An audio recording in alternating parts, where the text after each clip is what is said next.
போரை இறுதிக்கட்டத்திற்கு எடுத்து செல்லும் அமெரிக்கா பார்க்கலாம் முக்கிய செய்தியாக. கூடுதல் விவரங்களுடன் இணைக்கிறார் முதன்மை செய்தியாளர் பிரவீன்குமார். வணக்கம் பிரவீன், கூடுதல் தகவல்கள். வணக்கம். ஈரான் மீதான அமெரிக்கா மற்றும் இஸ்ரேலின் தாக்குதல் அடுத்த கட்டத்தை நோக்கி மிக தீவிரமாக சென்று கொண்டிருக்கிறது. அதிலும் குறிப்பாக இந்த போர் மீண்டும் தீவிரமடைந்திருக்கிறது. கடந்த சனிக்கிழமை அன்று தொடங்கிய இந்த போர் தற்போது மீண்டும் தீவிரமடைந்திருக்க பார்க்கின்றோம். அந்த வகையில் இஸ்ரேல் நாட்டை பொறுத்தவரையில் ஈரானின் மிக முக்கியமான இடங்கள், ஈரானுடைய தலைநகர் தெஹ்ரானை குறிவைத்து மிக முக்கியமான இடங்களில் தரமாரியாக ஏவுகணை தாக்குதலை நடத்தியிருக்கிறார்கள். இந்த ஏவுகணை தாக்குதலில் பல்வேறு இடங்கள் முற்றிலுமாக சேதமடைந்திருப்பதாக கூறப்படுகிறது. அதிலும் மிக முக்கியமாக பார்க்கும் விடயம் என்னவென்றால், இஸ்ரேலின் இந்த தாக்குதல் ஒருபுறம், மறுபுறம் அமெரிக்காவின் நடவடிக்கை. அமெரிக்க அதிபர் டிரம்ப் தன்னுடைய சோசியல் மீடியாவில் மிக முக்கியமான ஒரு பதிவு வெளியிட்டிருக்கிறார். அந்த பதிவில் ஈரானுடன் பேச்சுவார்த்தை என்பது ஒரு காலம் கிடையாது, முழுக்க செயல். அந்த செயல் என்பது போர், அடி அடி அடி என்று அவர் குறிப்பிட்டிருக்கிறார். அதோடு மட்டுமல்லாமல் மிக தீவிரமாக இந்த போரை எடுத்து செல்ல போகின்றோம் என்றும் அமெரிக்க அதிபர் டிரம்ப் தெரிவித்திருக்கிறார்.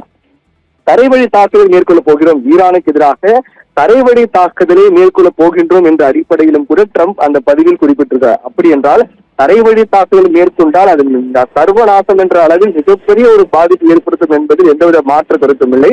இப்படியாக அமெரிக்க அதிபர் டிரம்பின் ஒரு புறம் அவருடைய கருத்து, அவருடைய நடவடிக்கை என்பது இருக்கின்றது, அமெரிக்காவின் போர் நடவடிக்கை. மறுபுறம் இஸ்ரேலை பொறுத்தவரையில் தெஹ்ரானை குறித்து மிக முக்கியமான இடங்களை அவர்கள் நிரூபணமாக்கி இருக்கிறார்கள். அதிலும் குறிப்பாக ஈரானுடைய அடுத்த தலைவர் யார் என்று தேர்வு செய்வதற்கான தேர்வு குழு என்பது அமைக்கப்பட்டிருக்கிறது. அந்த தேர்வு குழு உறுப்பினர்கள் கூடி ஆலோசனை மேற்கொண்ட மிக முக்கியமான கட்டிடத்தை குறிவைத்து இந்த தாக்குதல் நடத்தப்பட்டிருக்கிறது. அந்த கட்டிடம், இஸ்ரேல் தாக்கிய அந்த கட்டிடத்தில் மிக முக்கியமான ஆலோசனை கூட்டம் என்பது மேற்கொள்ளப்பட்டது. அடுத்த தலைவர் யார் என்பது தொடர்பாக ஏற்கனவே 3 பேர் கொண்ட குழு என்பது அதுவரை ஈரானை வழிநடத்தும் என்றும், இந்த குழுவில் தற்காலிக தலைவர் குழுவில் தற்போதைய அதிபர் மசூத் பெசாஷியன் இடம்பெற்றிருக்கிறார். அதே போன்று நீதித்துறை தலைவர் சொஹைனி இடம்பெற்றிருக்கிறார். மேலும் மூத்த மதகுருவான அயதுல்லா அலி ரேசா அராபி ஆகியோர் இடம்பெற்றிருக்கிறார். இந்த 3 பேரும் அடங்கிய தற்காலிக குழு அமைக்கப்பட்டது. இந்த குழு தான் அடுத்த தலைவர் யார் என்பதற்கான பணிகள், அதற்கு முன்னதாக தற்போதைய அரசு நடவடிக்கைகள் தொடர்பான பணிகளை மேற்கொண்டு வருகிறார்கள்.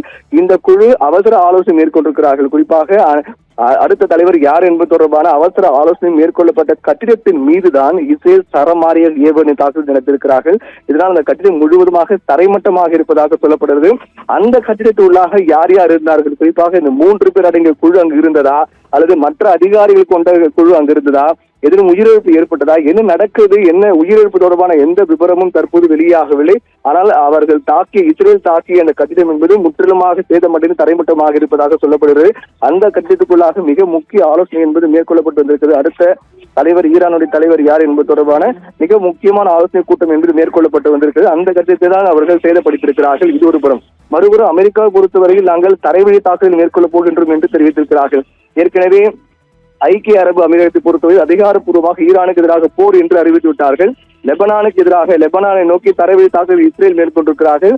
அதோடு தொடர்ச்சியாக ஈரானை நோக்கியும் தரைவழி தாக்குதலை அமெரிக்கா மேற்கொள்ள இருக்கிறார் என்றால், ஒரு நாட்டின் உள்ளே தரைவழியாக சென்று தாக்குதல் நடத்த முற்பட்டால் அது மிகப்பெரிய சேதத்தை, ஆபத்தை விளைவிக்கும். அவர்கள் முன்னேற அந்த பகுதி முழுவதும் யார் முன்னேறி செல்கிறார்களோ அவர்களுடைய கட்டுப்பாட்டுக்குள் வரும்.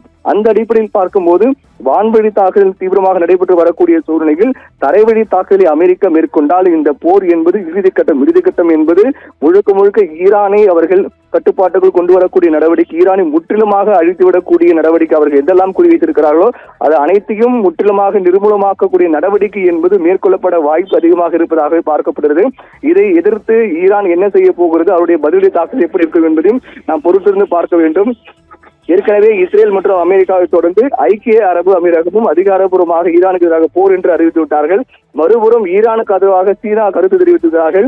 ஒருவேளை தரைவழி தாக்குதலை அமெரிக்கா மேற்கொண்டால் அதற்கு சீனா ஈரானுக்கு ஆதரவாக வருமா என்பது பொறுத்து பார்க்க வேண்டும்.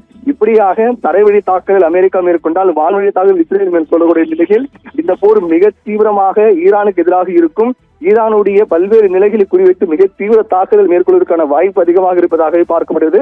அடுத்த கட்டமாக ஈரான் எப்படி எதிர்கொள்ளப் போகிறது, ஈரானுக்கு ஆதரவாக சீனா களத்தில் இறங்குமா என்பதை நாம் பொறுத்திருந்தான் பார்க்க வேண்டும்.